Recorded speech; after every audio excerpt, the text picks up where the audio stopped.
ನಮ್ಮ ಕರ್ನಾಟಕದ ನಂದಿನಿ ಹಾಲ್ ಬಿಸ್ನೆಸ್ ಅಲ್ಲಿ ನಾವೇನಾದ್ರೂ ಇನ್ವೆಸ್ಟ್ ಮಾಡೋದಾದ್ರೆ ಈ ಬಿಸ್ನೆಸ್ ನ ಹೆಂಗ್ ಅನಾಲಿಸಿಸ್ ಮಾಡೋದು ಅಂತ ನೋಡೋಣ.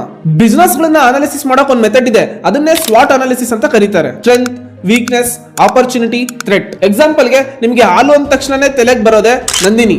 ಇದನ್ನೇ ಜನರಿಂದ ಇವ್ರು ಗಳಿಸಿರೋ ನಂಬಿಕೆ, ಇದನ್ನೇ ಬ್ರ್ಯಾಂಡ್ ಅಂತಾರೆ. ಇದರಿಂದ ನಂದಿನಿ ಹಾಲ್ ಬಿಸ್ನೆಸ್ ಜಾಸ್ತಿ ಆಗುತ್ತೆ.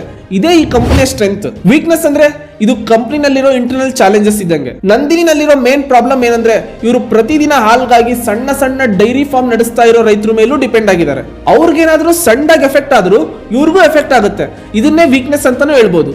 ಆಪರ್ಚುನಿಟಿ ಅಂದ್ರೆ ಇವಾಗ ನಂದಿನಿ ಕರ್ನಾಟಕದಲ್ಲಿ ಏನೋ ಸೇಲ್ಸ್ ಚೆನ್ನಾಗಿ ಮಾಡ್ತಾ ಇದೆ, ಇದನ್ನ ನಾರ್ತ್ ಇಂಡಿಯಾಗೂ ತಗೊಂಡೋಗಿ ಬಿಸ್ನೆಸ್ ನ ಎಕ್ಸ್ಪೆಂಡ್ ಮಾಡೋದ್ರಿಂದ ಕಂಪನಿ ದೊಡ್ಡದಾಗ್ತಾ ಬರುತ್ತೆ. ಇದನ್ನೇ ಆಪರ್ಚುನಿಟಿ ಅಂತ ಕರೀತಾರೆ. ಥ್ರೆಟ್ ಅಂದ್ರೆ ಕಂಪನಿನಲ್ಲಿರೋ ಎಕ್ಸ್ಟರ್ನಲ್ ಚಾಲೆಂಜಸ್.